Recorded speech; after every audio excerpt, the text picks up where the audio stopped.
সব ভালো তার, শেষ ভালো যার।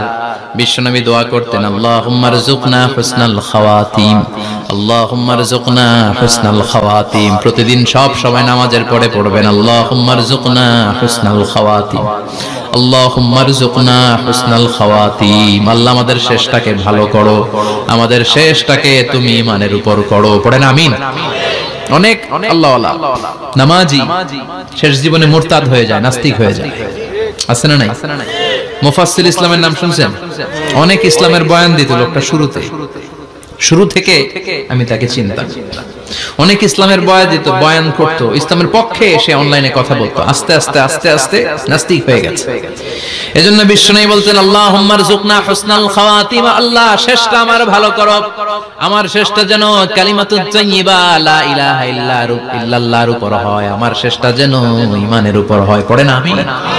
এক সাহাবা জিহাদের ময়দানে, বুখারীর বর্ণনা, যুদ্ধের ময়দানে সে সামনে যাই পাচ্ছে, লা তাজিদু শাযযা ওয়ালা ফাযযা ইল্লা ইয়াকতুলু বিসাইফি, বিশাল তলোয়ার নিয়ে আল্লাহু আকবার বলে বলে কাফের আর মুশরিকের বাচ্চাগুলোরে কচুকাটা করছে। সাহাবীরা দেখে পেছন থেকে বাহাবা দেয়, নবীর কাছে এসে খুশ খবর দেয়, ও নবী দেখেন আপনার সাহাবী দিন কায়েমের আন্দোলনে কালিমার পতাকাটারে জমিনের বুকে পতপত করে ওড়ানোর জন্য কেমন করে যুদ্ধের ময়দানে, জিহাদের ময়দানে কাফের আর মুশরিকদেরকে কচুকাটা করছে। নবী দেখেন আজকের জিহাদের ময়দানে যুদ্ধের সব সওয়াব আল্লাহ এই সাহাবীরই দিয়ে দিবে।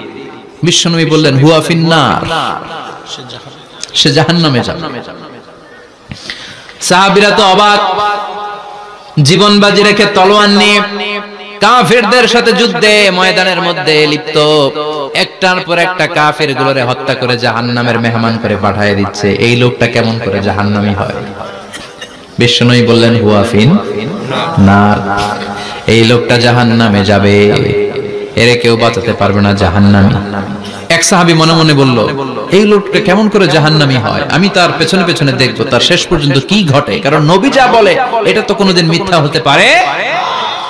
সাহাবী লুকিয়ে লুকিয়ে তার পিছু নিল, দেখলো যুদ্ধ করতে করতে জিহাদের ময়দানে শত্রুদের মাঝখানে ঘাটির ভিতরে সে মারতে মারতে চলে গিয়েছে, মারতে মারতে কাফেরদের মাঝখানে এমন জায়গায় চলে গিয়েছে চারদিক থেকে কাফেররা তাকে ঘেরাও দিয়ে ফেলেছে। এবার আর সে পারে না, দীর্ঘ সময় যুদ্ধ করতে করতে এবার ক্লান্ত শ্রান্ত, এবার নিজেও মারে আবার মাইরও খায়, মারে এবার মাইরও খায়। খেতে খেতে হঠাৎ এক কাফেরের তলোয়ারের আঘাত তার ডান হাত নাই, এক কোপে ডান হাতটা জমিনে পড়ে গিয়েছে, ফিনকে দিয়ে রক্ত, ব্লিডিং হতে হতে, রক্তপাত হতে হতে সাহাবী নিস্তেজ, আর পারে না, আর সহ্য করতে পারে না। শাহাদাতের জন্য অল্প একটু দেরি, এই অল্প একটু দেরি সাহাবীর আর সহ্য হয় নাই।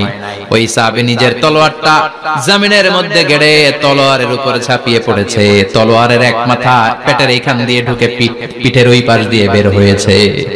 যে সাহাবী পেছন থেকে ফলো করেছে সে বলে, আশহাদু আন্না মুহাম্মাদ রাসূলুল্লাহ, আল্লাহু আকবার।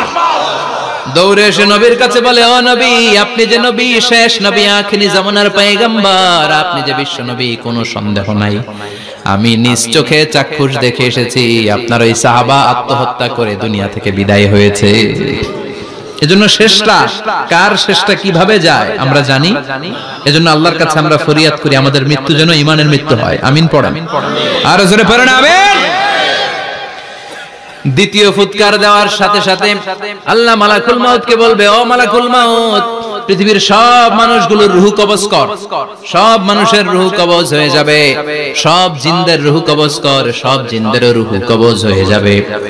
এবার সব ফেরেশতাদের রূহ কবজ কর, সব ফেরেশতাদের রূহ কবজ হয়ে যাবে। আল্লাহ বলবেন, আখবিরনি মাইয়াবকা, আর কে কে বেঁচে আছে বল। মালাকুল মউত বলবে, আল্লাহ মানুষগুলো সব শেষ, জিনগুলো শেষ, ফেরেশতাগুলো শেষ, শুধুমাত্র চারজন বড় বড় ফেরেশতা এখনো মরে নাই। আল্লাহ বলবে, যা জিব্রাইল, মিকাইল, ইসরাফিল, যে ইসরাফিলের ফুৎকারে কিয়ামত হয়েছে ওই ইসরাফিলকেও শেষ করে ফেল।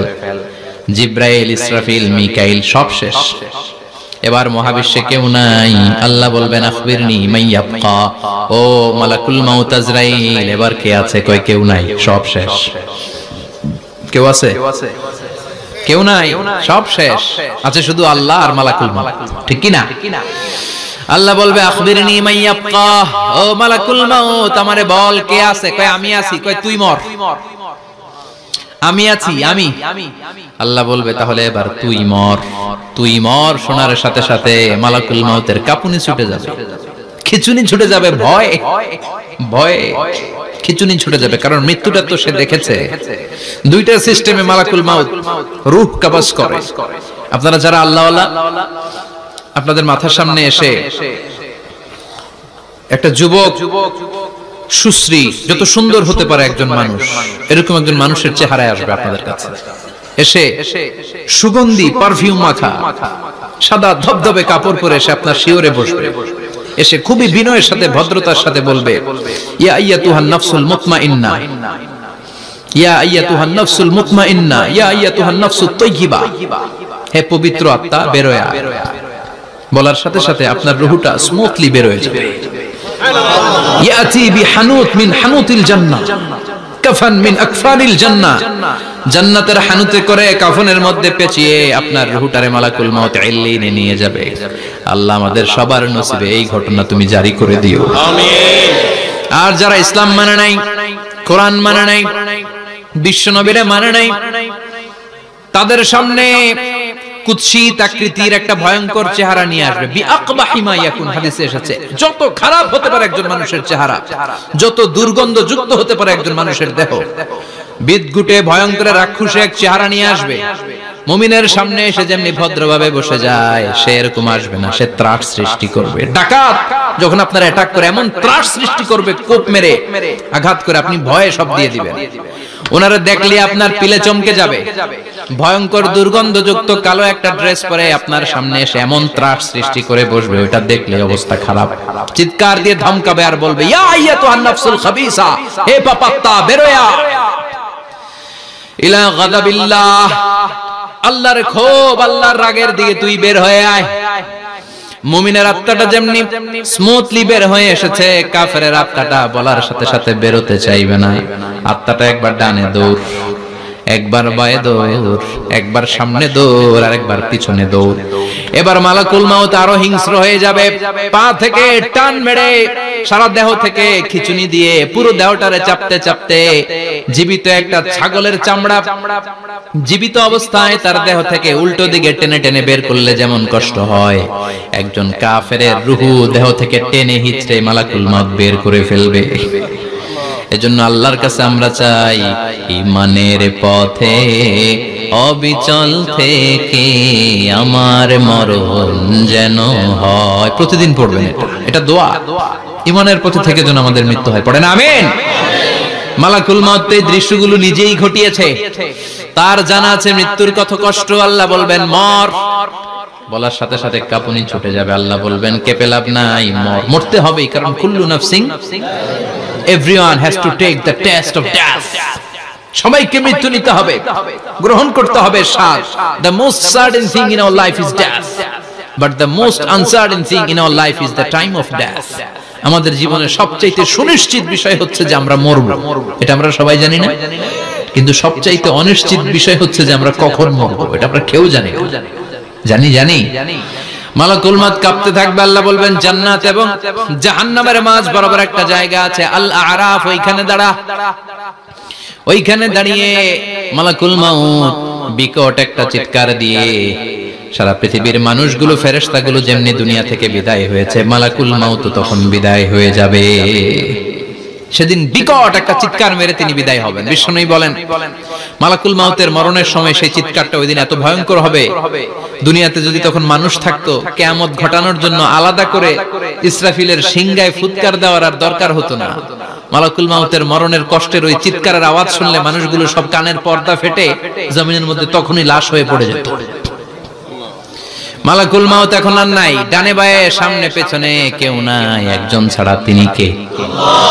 আল্লাহ তখন বলবেন ইয়া আরদু আইনা নাহারুকে, পৃথিবী তোর নদীগুলো কই, বিল্ডিং গুলো কই, রাজা বাদশা গুলো কই, পৃথিবীর নাজ নেয়ামত কই, ভোগের দুনিয়া আজকে কোথায়, অহংকার দাপট আর ক্ষমতার বড়াই আজকে কোথায়? লিমানিল মুলকুল ইয়াউম, who belongs the kingdom today, আজকে ক্ষমতা কার? চিল্লায় বলেন তো সেদিন ক্ষমতা হবে কার? লিমানিল মুলকুল ইয়াউমা লিল্লাহিল ওয়াহিদিল কাহ্হার। কাহার, ক্ষমতা সেদিন কারো নয়, ক্ষমতার মালিক একজন, তিনি কে? সব ক্ষমতার মালিক আল্লাহ, কেউ নাই, সব মরে গেছে। এভাবে যে কত হাজার কোটি বছর আল্লাহ একা থাকবেন এটা আল্লাহ জানেন, আমরা কেউ জানি? ইসরাফিলকে আল্লাহ বানিয়েছিলেন সিংহায় 3টা ফুৎকার দেওয়ার জন্য। চিৎকার করে বলতে হবে কয়টা? দিছে কয়টা? বাকি আছে কয়টা? এবার রব্বুল আলামিন ইসরাফিলকে জীবিত করবেন, জীবিত করে বলবেন তাড়াতাড়ি 3য় ফুৎকার দিয়ে তোর ডিউটি শেষ কর। সুবহানাল্লাহ পড়েন। ইসরাফিল এবার 3য় ফুৎকার দিবে। 3য় ফুৎকার দেওয়ার সাথে সাথে পৃথিবীর বিভিন্ন প্রান্ত থেকে, মহাবিশ্বের বিভিন্ন প্রান্ত থেকে মানুষের জিনগুলো দাঁড়াতে শুরু করবে। বিমান দুর্ঘটনায় যারা মারা গিয়েছে, ছাই হয়েছে, ছাই থেকে উঠে দাঁড়াবে। তিমি মাছের খাবার হয়ে সাগরের মধ্যে মিশে গিয়েছিল, সাগর থেকে দাঁড়াতে শুরু করবে। পাহাড়ের মধ্যে যারা মারা গিয়েছে, পাহাড় থেকে উঠবে। হিন্দুদের শ্মশানের মধ্যে যেখানে লাশ পোড়ানো হতো, ওখান থেকে দাঁড়াবে। মানুষগুলো কবর থেকে উঠবে, যে যেখানে মারা গিয়েছে সেখান থেকে দাঁড়াবে। মিনহা خلقناكم وفيها نعيدكم ومنها نخرجكم تارة أخرى। মাটি থেকে বানালাম, মাটির কবরে পাঠালাম, আবার মাটির কবর থেকে দাঁড় করায় দিবে কে? মানুষগুলো দাঁড়াবে। মুমিন বান্দারা চোখ কচলাতে কচলাতে বলবে মান বাআসানা মিন মারকাদিনা। قالوا من بعثنا من مرقدنا هذا ما وعد الرحمن وصدق المرسلون। মুমিন বান্দারা চোখ ডলতে ডলতে বলবে ঘুম ভাঙালো কে? ঘুম ভাঙালো মরার কুকিলে। ঘুম ভাঙাইয়া গেল রে মরার কুকিলে, কয় না? এটা মরা কুকিল আবার ঘুম ভাঙায়। ব্যাটারি দিছে মনে এটার ভিতরে। আমার ঘুম ভাঙালো কে? মুমিনরা, আপনারা দেদারসে আনন্দের ঘুম দিবেন সেদিন কবরে। 3টা প্রশ্ন আপনারে করা হবে। মার রব্বুক, তোর রবের নাম কি? তোমার ধর্মের নাম কি? এই লোকটারে চিনো নাকি, ওনার নাম কি? এবার বলবে 3টা প্রশ্নের উত্তর কোত্থেকে শিখলা? কও কোত্থেকে শিখছেন? বলতে হবে কোরআন থেকে শিখেছি। 4টার উত্তর যখন করতে পারবেন, ইফসাহু লাহু কবরুহু 70 যিরাআন, কবরটারে 70 হাত লম্বা করে দেয়া হবে। ওয়া ইফতাহু লাহু বাবুন ইলাল জান্নাহ, আপনার কবরের ভেতরে থেকে জান্নাতের দিকে একটা ঘর করে দেয়া হবে। জান্নাতের সুঘ্রাণওয়ালা সুবাতাস আপনার কবরের মধ্যে এসে ধাক্কা মারবে। জান্নাতে ঢোকা লাগবে না, আপনার ওই কানেকশন দিয়ে আসবে। এয়ার কন্ডিশনের যে রুমগুলো আছে, ওই রুমগুলোর ভিতরে না ঢুকলো, দরজার আশেপাশ দিয়ে হাঁটলে একটা ঠান্ডা ঠান্ডা বাতাস আছে না নাই? দেহের মধ্যে লাগে। জান্নাতে আপনার ঢোকা লাগবে না, কবরের মধ্যে শুয়ে শুয়ে জান্নাতের সুবাতাস পাবেন। এবার বলবে ফায়ুলবাসু লিবাসু আহলিল জান্নাহ, জান্নাত থেকে আনা 2টা জান্নাতি সেট পোশাক আপনারে পরিয়ে দেয়া হবে। এবার আপনারে বলা হবে আহলান ওয়া সাহলান, কংগ্রেচুলেশন, খোশামদেদ, তোমার জন্য কংগ্রেচুলেশন, সুস্বাগতম। 3টার পরে 4র্থ প্রশ্নের উত্তর পেড়েছো, জান্নাতের পোশাক তোমারে পরিয়ে দিলাম, আর কোনো কাজ নাই, এবারের মতো খেলা শেষ, এবার ঘুমাও। কি করো? কথা বলেন, ঘুমাও। নাম কানাউমিল আরুস, বাসর রাতে বর যেমনি কনেকে নিয়ে শান্তির ঘুম দেয়, এরকম ঘুম দাও।